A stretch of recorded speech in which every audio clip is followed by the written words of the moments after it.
Hey everybody, it's me, Myra, at Down Home Money, a simple approach to financial freedom. It's Tuesday, it's my day, and today, rental property versus dividend stock, which do you think is a better investment?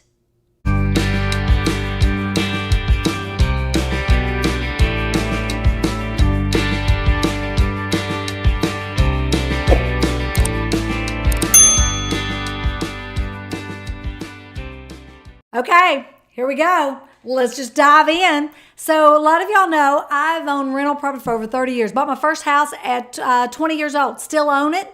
Make about $1,200 a month net. Because, I talk net money. It's money in your pocket.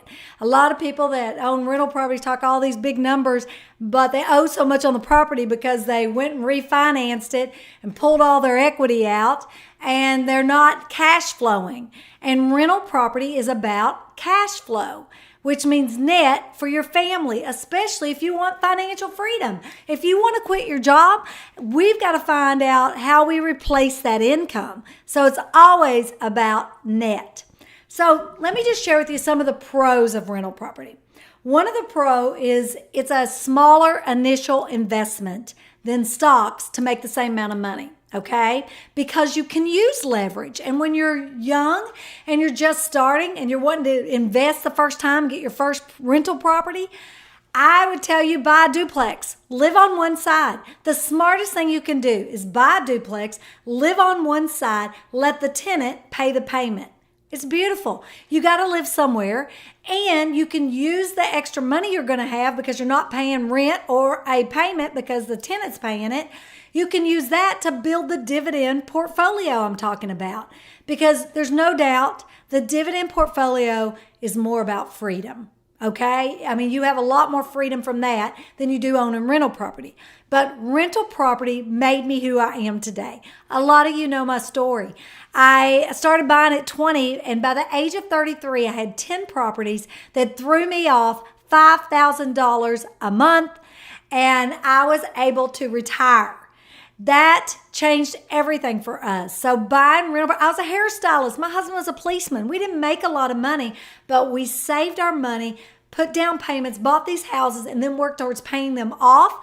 Because what we learned is when we'd pay them off, instead of going and buying another one and another problem, we'd work on paying it off so it would cash flow net more money to us.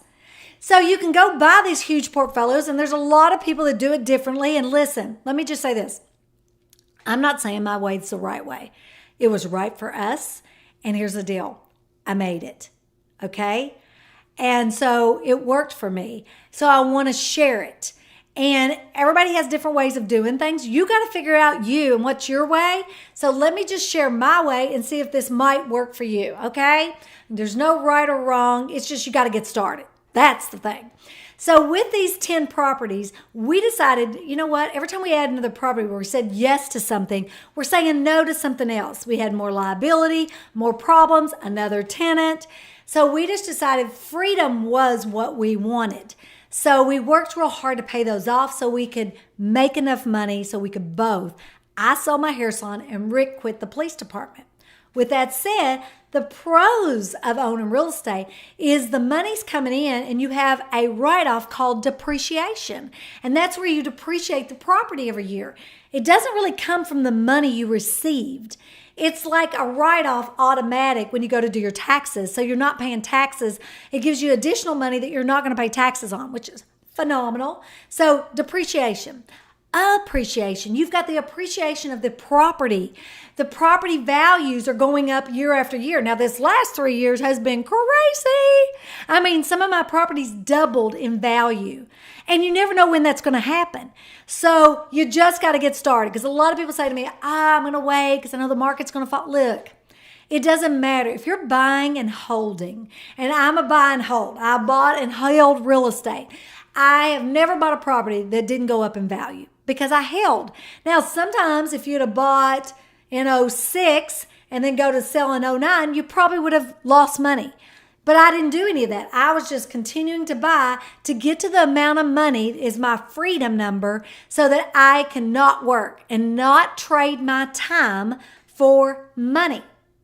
Now, some more pros of owning real estate is it's a smaller investment to get in. You're growing with appreciation. You've got a depreciation of write-off, but it's not a liquid asset. So once you've bought real estate and if something happens and you need money, you're 30 to 60 days before you can get money. Whether you do a cash out refinance or you're doing a home equity loan or you're selling the property. So you got to remember that it's not liquid.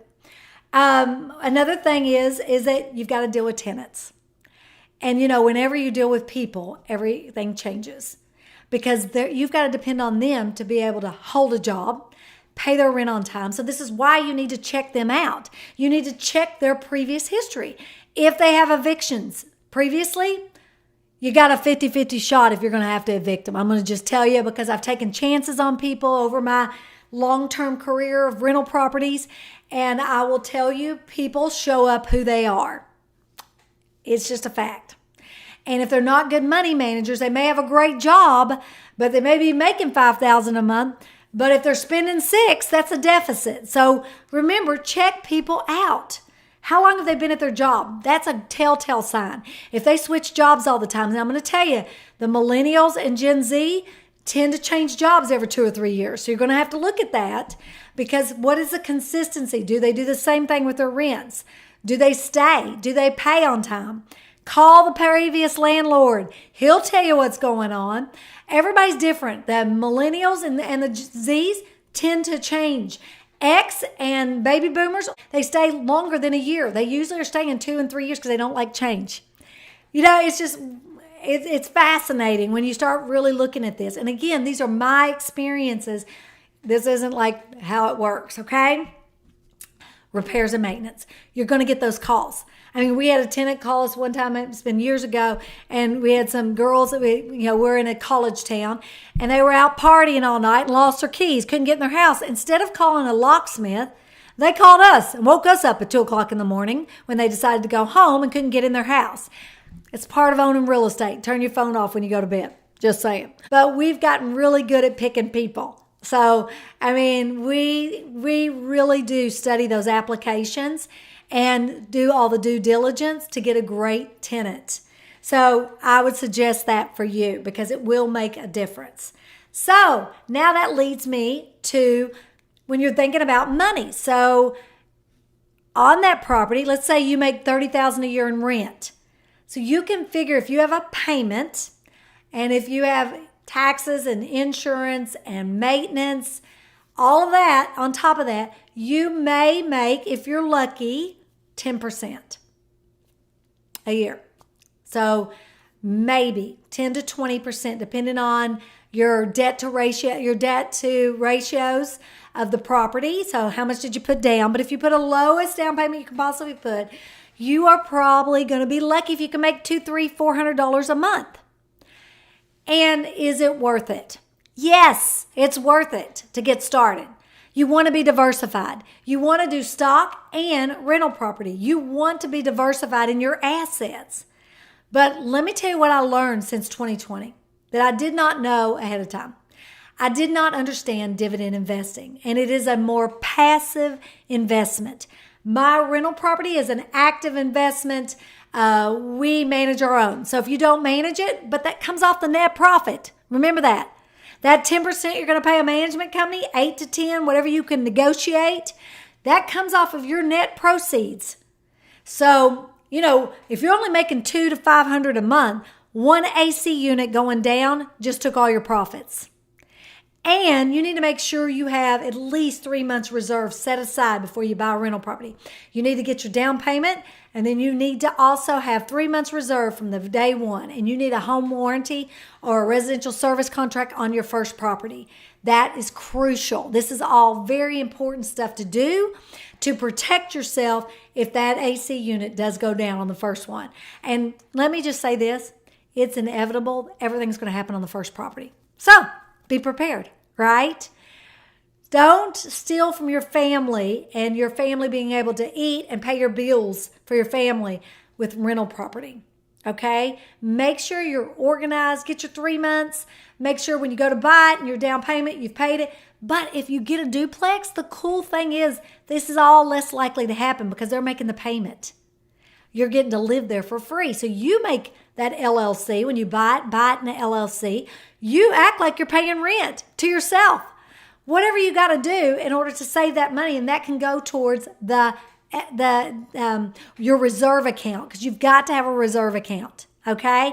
And if you don't have it on the front end and you do buy that duplex, you can pay into the reserve account until you get it paid, and then now the money that you would have, you can take that money that you would normally pay on rent or a house payment and use that to pay your to start your dividend account. Now let's talk dividend monthly, okay? I'm doing a monthly one dividend. It's an ETF, actually. It's one of my favorites. Y'all have seen videos I've done on it. It's QYLD. It pays monthly. It is the NASDAQ Global X NASDAQ 100 cover call ETF. So it's an exchange traded fund daily. It's trading all day. I personally have $303,621 invested over the last 3 years. I buy it every week. I'm buying shares. The shares sell for $17.90 a share. The 52-week low on the stock is $15. The 52-week high is $18.53. With it as being a ETF, it is a fund, has different stocks inside of it, okay? So it's more of an index fund. It is paying $2.02 per share per year.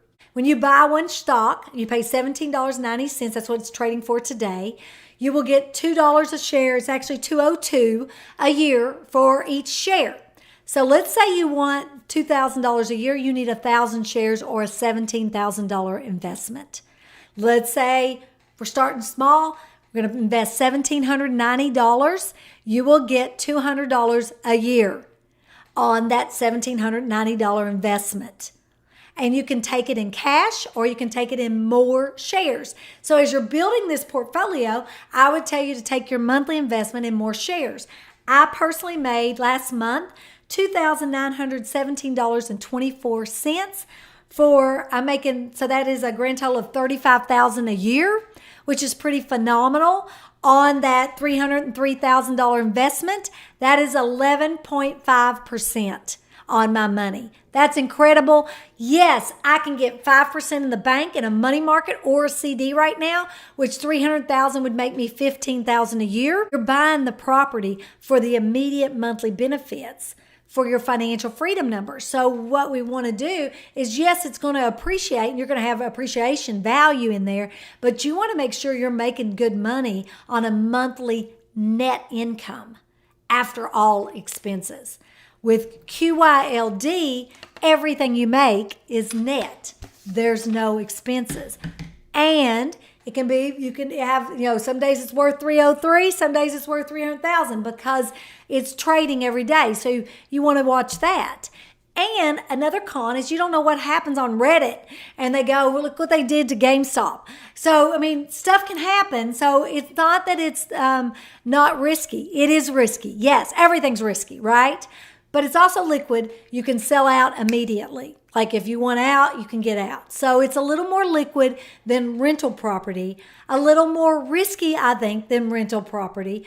And it has a passive income, whereas rental property is an active income. And at my stage, I have some money, so I put it in it because I want passive income. And it's working out beautiful for me.